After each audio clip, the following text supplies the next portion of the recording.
Alright mga kapatid, welcome back po sa Coach Haji Vlog. Magandang umaga po sa inyong lahat. At nawa, nasa mapayapa tayong kalagayan at sa ating buong pamilya. Thank you at God bless po sa mga naka-appreciate ng mga ginagawa natin.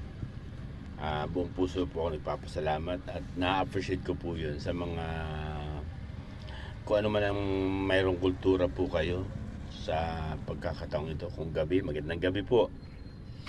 Kung umaga naman po, magandang umaga o tanghali, magandang tanghali. Dito po sa aming bansa Pilipinas ay alas 6 ng umaga.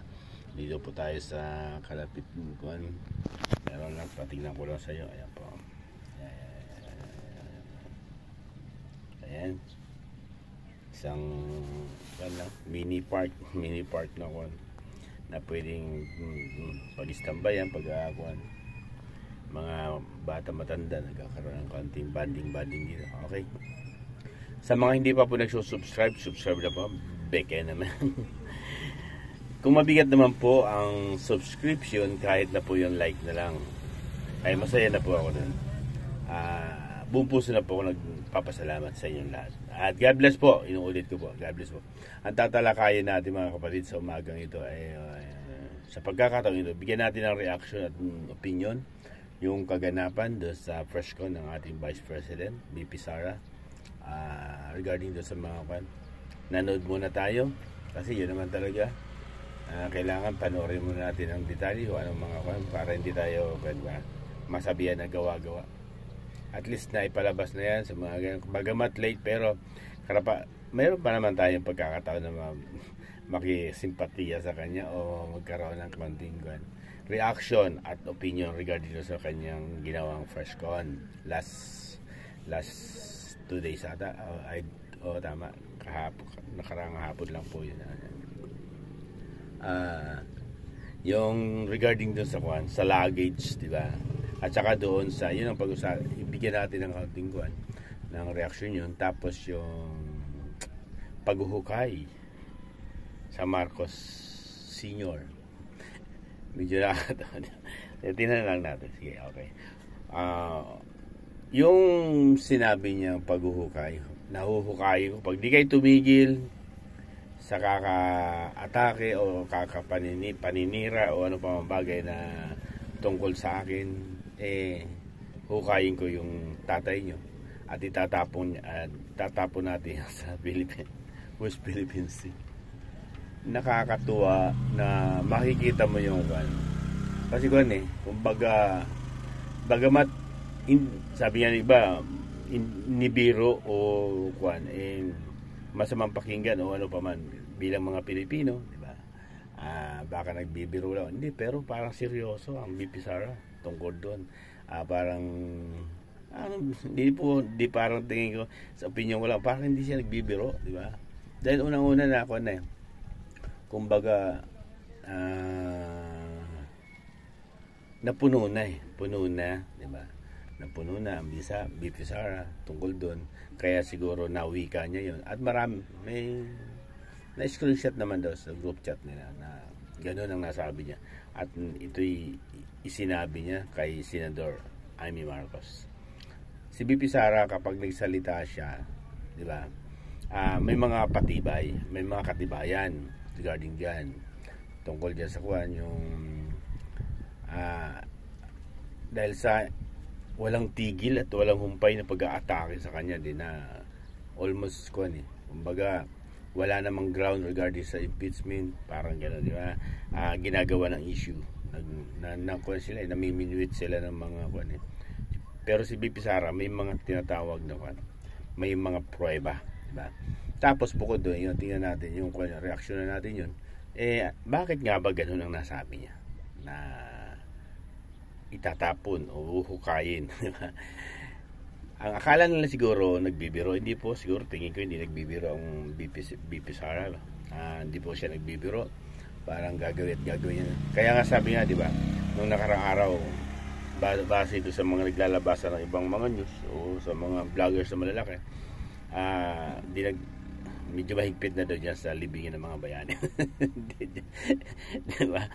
Pag sineryoso nila yon yung ganong situation, ay nasa kanila na yun, di ba? Tapos bukod dun, alam mo itong mga kwan na to, pinaramdam lang siguro ng BP Sara yung tungkol yung kanyang kwan, yung pagiging kwan na siya puno na nakapagkuhan pa nga, nakapag-bullshit pa nga, di ba? Hindi na, sa tagal-tagal, almost ilang kuwan na yun, hindi naman talaga natin narinigan na magmura, di ba? Kaya nga lang, idinaan niya sa kuwan, sa wikang English, bullshit, di ba? Dahil yung kanyang tatay, mas talamak yun, Tagalog na Tagalog talaga, kaya mararamdaman mo, di ba? Pero yun sa kanya, talagang, sa wikang English, di ba? Pero yun ang napansin ko doon, yung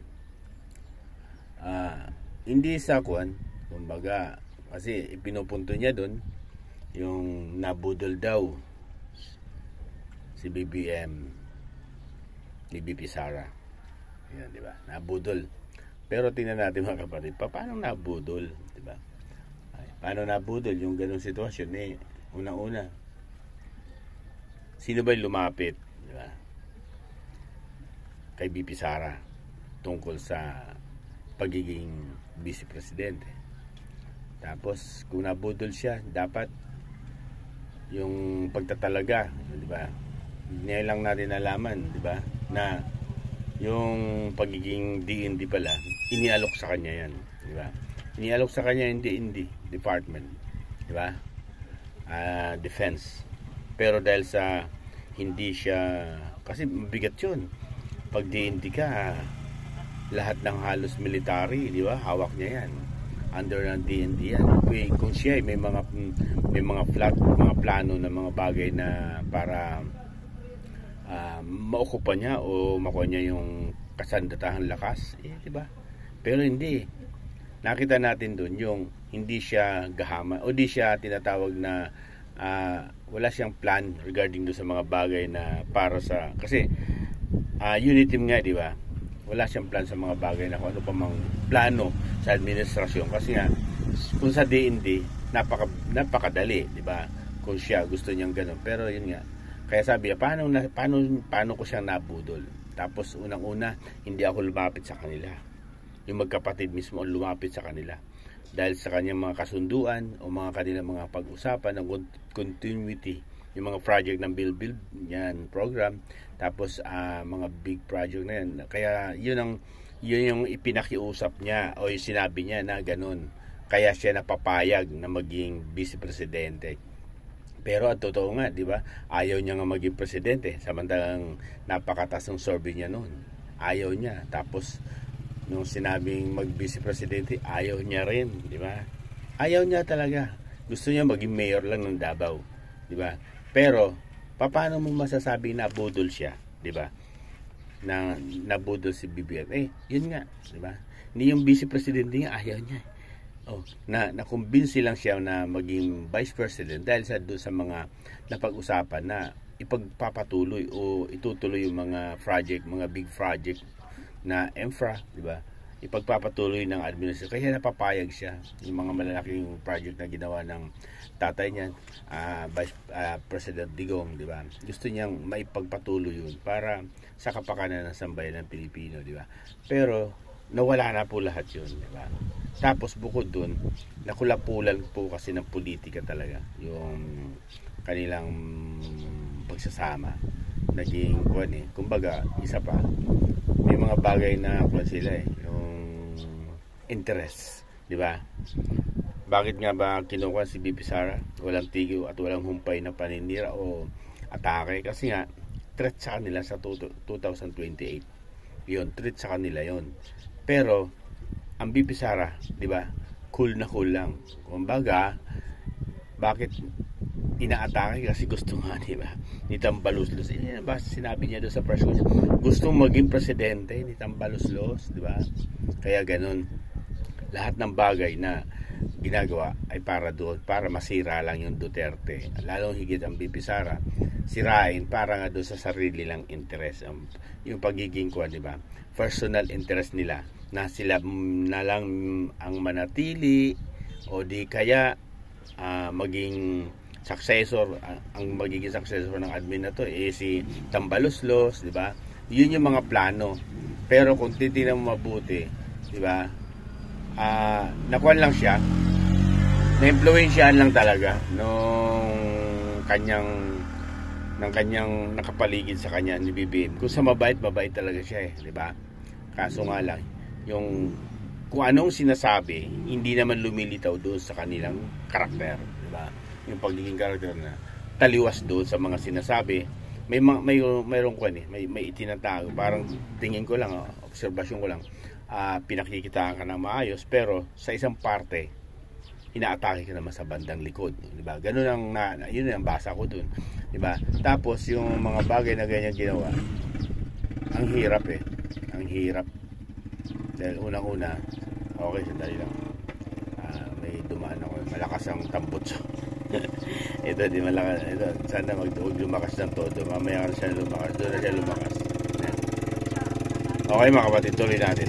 Yun yung napansin ko. Pero ito sa sinasabi niyang budol. Unang-una, tinulungan niya yung DepEd. Naging number 1 agency sa buong, di ba? Siya, number 1. Ngayon, wala na po ata number 1 ang DepEd. Nasa ranking na ata ng number 6 yan. Mula nang umalis ang BP Sara. Doon mo nakita yung ginawa niya mga pagbabago doon sa departamento na yon. Wala na po yun, di ba? Nawala na. Tapos, yun. Bumagsak na ata doon sa yung ranking na yan. Hindi na number 1 yan. Hindi lang natin alam kung ano nang kuwan yan. Pero base doon sa napag parang number 6 na ata ang DepEd, di ba? Kaya yun ang makita natin ng malaking pagbabago, malaking kawalan. Kung sa akin lang po talaga sa administrasyon na to ng BBM, malaking kawalan ni BP Sara sa kanyang cabinet post, sa kanyang mga economic manager, kasi bahagi rin yan tapos yung kasi bilang sekretary, pwede ka magpayo sa Pangulo. Malaking kawalan ni BP Sara sa administrasyong BBM. Bakit? Siya lang yung siya lang talaga number 1 sa trust rating, di ba? Ang laking bagay nun. Yun na nga lang yung nagpa-function, yun na nga lang nagbumibit-bit sa'yo na wala pa, di ba? Yun na lang ang tumata sa'yo na wala pa. Bakit ko lang sabing ganun? Unang-una, kayo naman makapagsabi talagang number 1, di ba? Ang DepEd. Number 1 siya bilang Vice Presidente, yung kanyang ahensya, yung kanyang opisina, number 1 sa rating, sa trust rating, di ba? O, ang laking bagay nun. Nawala yung one. Tapos yun nga, never na siyang maging caretaker ng gobyernong ito. Kung aalis man ang Pangulo, never na, kasi nga sabi nga ni BBM, hindi na siya parte ng administrasyon o ng kanyang kabinete, kaya hindi na siya pwede, di ba? Pero kung titingnan mo yung sa Juan, dapat talaga once na umalis ang Juan sa VP President, Vice President, iniiwan yung Juan, di ba?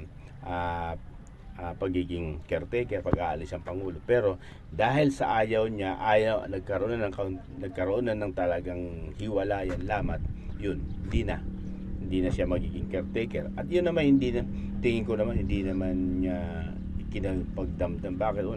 Siyempre karapatan din ng Pangulo yan. Karapatan ng Pangulo kung sino gusto niya maging caretaker pag umaalis siya, di ba? Karapatan niya yun. Unang-una, nagkaroon na ng tinatawag na hindi pagkakaunawaan. Bakit nga naman, di ba? Pero kung titingnan mo sa isang ang nakalagay doon talagang Vice President o kaya DND ang magiging caretaker once na umalis, di ba? Yung o kaya sa yung tinatawag na executive secretary, pwede rin, di ba? Pero wala na yan. Kaya ganun, wala na sa Vice President ang pagiging caretaker pag umaalis ang Pangulo. Yun ang sinasabi niya. Bakit sinasabi niya siya nabudol? Ang taliwas doon sa nangyari na dapat talaga ang BP Sara ang nabudol talaga. Kasi unang-una, hindi siya lumapit. Wala siyang intensyon, wala siyang plan na maging ganito. Kaya nga sabi, sige, kayo na, tumakbo dyan, kayo na, dito na lang, di ba? Niligawan nila yan. Paano mo nabudol yan?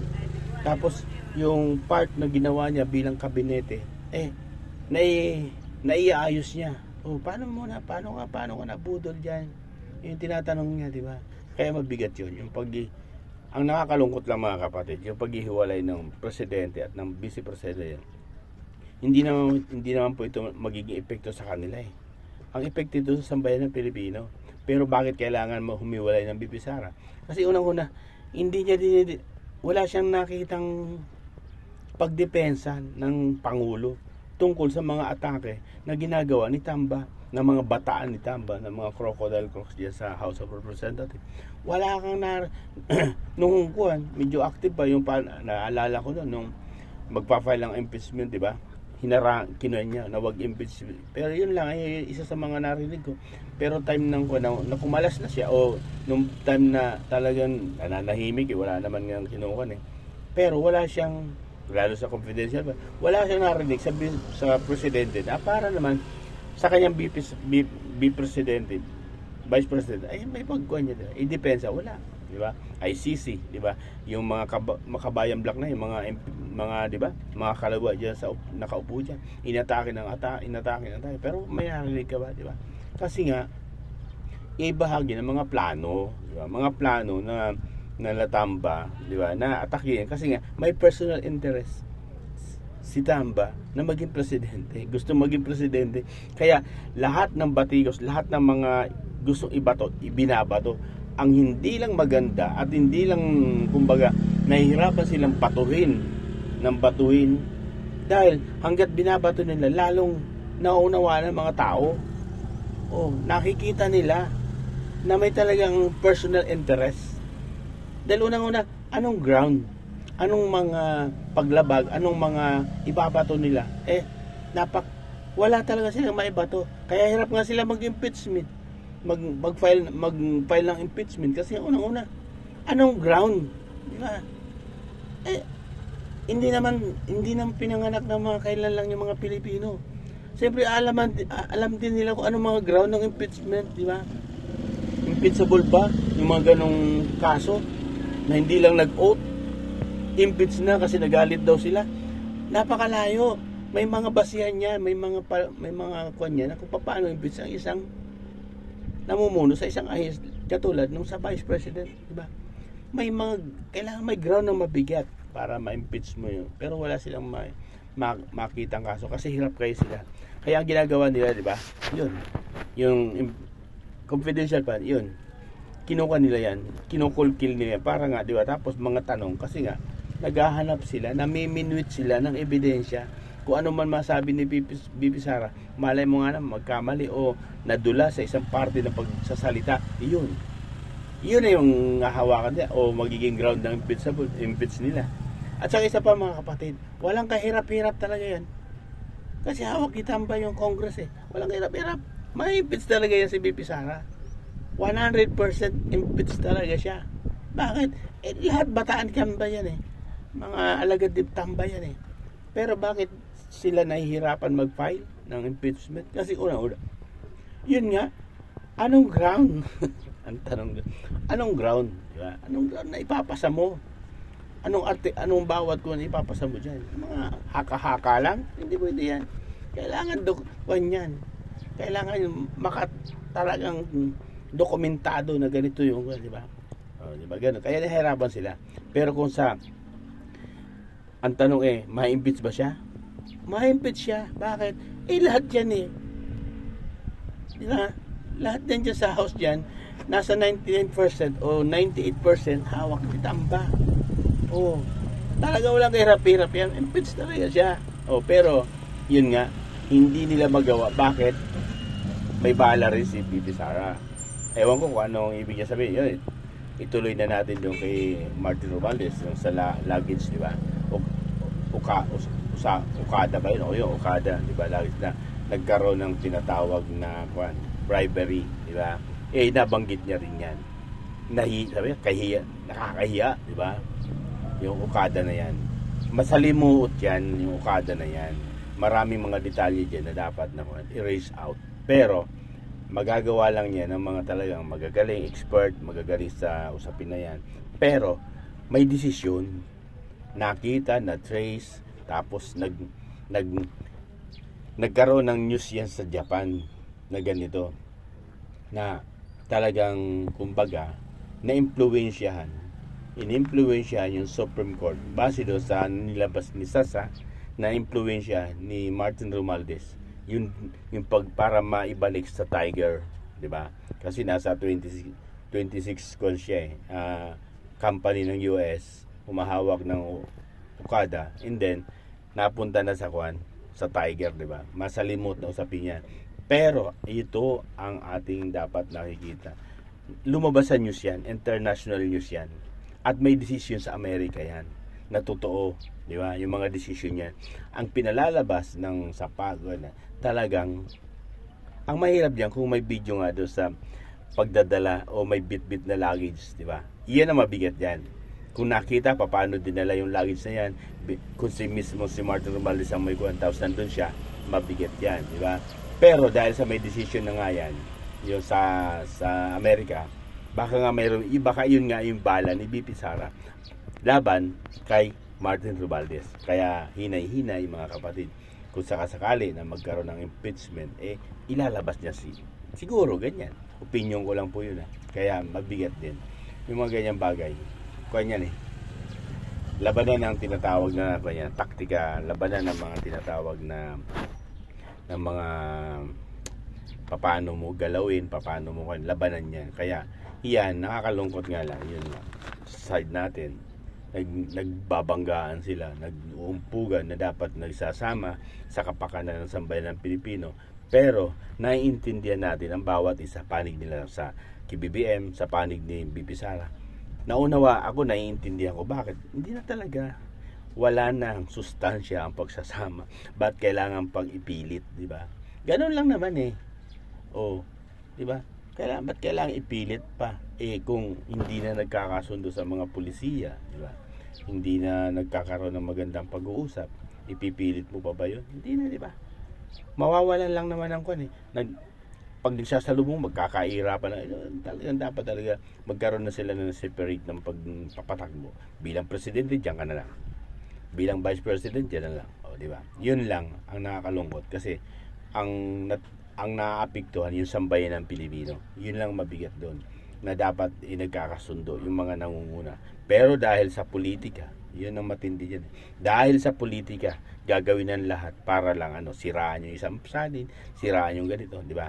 Pero nakita naman natin kung gaano tumahimik ang Vice President. Inabsorb yung mga atake sa kanya. Pero ngayon, dahil unang-una, nakukuha na siya. Napuno na. Diba? Napuno na. Talaga nakakapagsalita na, nakapagmura na. Dahil punong-puno na diba? Punong-puno na yung mga atake na hindi niya na makaya. Diba? Kaya, yun lang, talo yung sambayan kasi nagkakaroon ng bangayan. Pero, sa atin, bilang mamamayan, diba? Manood na lang tayo kung anong kaganapan. At tingnan natin, balansehin natin kung sino ang nagsasabi. At makikita naman natin yan. Kung sino nagsasabi na totoo at saka hindi. At saka, makikita mo yung tinatawag na yung may prueba. Yung isa, may prueba. Yung isa, kung wala, makikita natin. Tapos yung pagbibigay ng relo, diba? Doon, yun ang ikinagalit ni BP Sara na gusto niyang putuli ng ulo ni BBM Saka sa galit kasi unang-una ipinahiya nga yung kadete na sa graduation, di ba?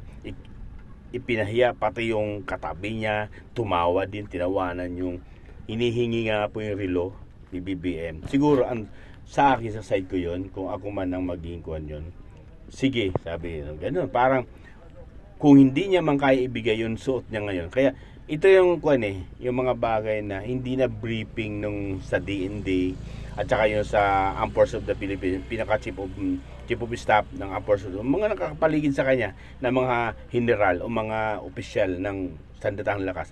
Hindi na briefing ang BBM na kaugalian na pala yun. Na talagang binibigyan yung isa sa mga kadete, may humiling. Ba't hindi nila nasabihan na, sir, baka naman mahilingan ka. Baka di mo kaya yung suot mo ngayon kasi kung mamahali, mga 10 million nga naman yan, ang hirap ibigay, di ba?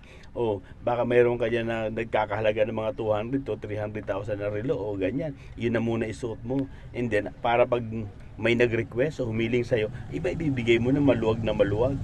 Di ba? Yun ang nakita ko. mukhang hindi na i-brief ang BBM tungkol doon sa kaugalian ng mga kadete na minsan humihiling bilang regalo sa kanyang bilang pagtatapos, parang hinihiling niya, di ba? Katulad nung, di ba, napanood naman natin yung Digong Duterte, Tatay Digong, di ba? O, binigay niya yung relo. Siya pa nagsuot.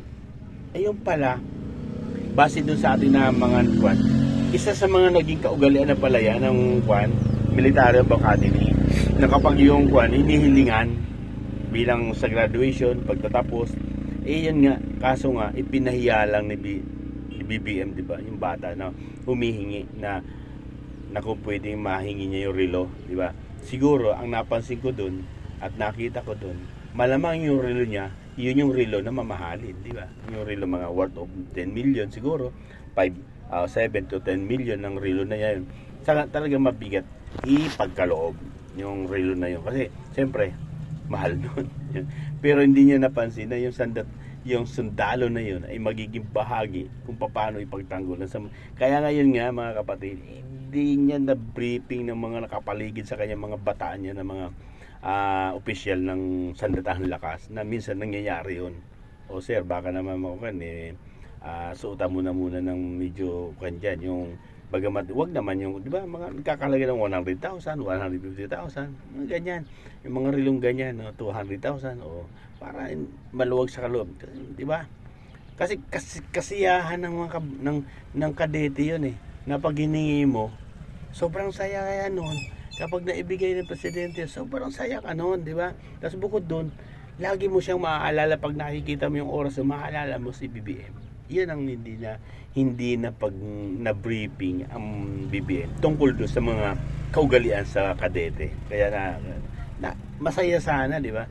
Kaso nga, yun nga, pinagtawanan, inuulit pa. Tinanong nga na, umihiling yung kadete, pinaulit pa. Dinig na dinig ng kanyang katabi, dinig din ni Pisara kasi nasa tabi siya. Dinig na dinig niya kung paano sinabi. Ang matindi nga, ngumiti at ipinaulit pa. O, ang sagot na, bakit kailangan ko ibigay yung relo ko sa'yo? Di ba? Ba't kailangan ko pa tanungin yun? Di ba? Ba't kailangan ko pa tanongin yun sa kadete? Di ba? Hindi na dapat tinatanong yun. Request yun eh. Nangarapan eh. Kaya nga lang yun niya, hindi na briefing siya na may kaugalian pala na ganun. Kaya yung relo niya na alam niyang mahal, hindi niya na ibigay. Na tinawanan na lang. Pati yung katabi. Kaya galit na galit ang BP Sara tungkol doon na gusto niyang putulin kasi nga pagpapahiya eh. O di ba? Hindi niya. Kaya sabi ni BP Sara, ito na lang yung relo ko, gusto mo, ito na lang sa Vice President. Kaya baka lalong mahiya o mapahiya yung bata, yung kadete na, di ba? Kaya hinayaan niya lang. Kaya lang yun yung mga dahilan kung bakit tumalas siya sa kabinete. Yung sa kaso ni Kibuloy na pag-aabuso, yung ganong sistema, hindi na daw talaga katanggap-tanggap sa kanya. Kaya mahirap na. At sabi niya, di ba, pagkaaway ko, kaaway ko na. Yun ang matindi doon. Pagkaaway ko na. Wala nang balikan yan. Kaya sana naman magkaroon ng pangkakataon, pero malabo na talaga na magkasundo yung dalawa. Kasi hangad naman natin yung pagsasama ng number 1 saka number 2 sa paglilingkod sa ating bayan. Kasi doon lang magiging maayos kung sila mismo ay nagkakasundo. Kaso malabo na po talaga kasi almost 3 years na lang, di ba? Almost 3 years na, election na ulit. Magbabanatan yan. Hindi natin alam kung tatakbo yung BP Sara, di ba? Pero panigurado ng karamihan na tatakbo si Tambaloslos o kaya si Rapi Tulfo. Diyan sa dalawa yan. Yan. Titingnan nila yung bigat niya kung sino pwedeng maging Vice President ni Tulfo o si Tamba yung magiging presidente. Doon pag-aaralan nila kung sino ang karapatan o pwedeng manalo, di ba? Kaya abangan na lang natin. Pero si BP Sara, tingin ko parang nag-iisip pa siya. Pero pag naudyukan malamang baka tumakbo nga ng presidente.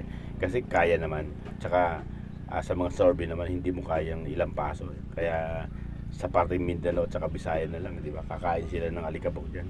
Tingin ko lang, kakainin sila ng alikabok dyan.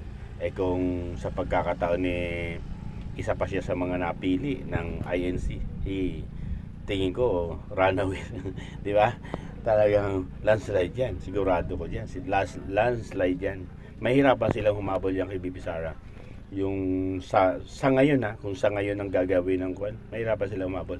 May pantapat sila si Rapi Tulfo, o di kaya si Tamba, napakalayo, hindi ka makapag 1% yan sa survey. Kaya ikukonsidera nila kung sino yung pwedeng manalo. Palagay ko, tingin ko lang baka si Tulfo ang dalahin nila. Kasi yun ang medyo malapit na lapit at saka close yung kanilang rating, di ba, ni BP Sara. Kaya yun, salamat mga kapatid. Sana napahaba. Thank you. Nakakatuwa dahil unang-una nakita natin. Pero nakakalungkot. Natutuwa at nalulungkot tayo. Bakit? Nagbabangayan yung mga bawat panig o parte ng ating gobyerno na dapat sila yung unang-una na nagkakasundo. Okay? Salamat at God bless. Sana pagpalain tayo. Pasensya na po, napahaba at sana naman mabigyan nyo ng kaunting panahon o oras na mapanoorin din yung mga bagay na ito dahil unang-una gusto rin natin ng makapagbigay o opinion o reaction base sa kakayahan lang natin. Okay, God bless. So, basta lagi yung sinasabi mga kapatid. Pag mali, mali. Pag tama, doon tayo magsama. God bless po at God bless. Thank you po. At mag-ingat po tayong lahat.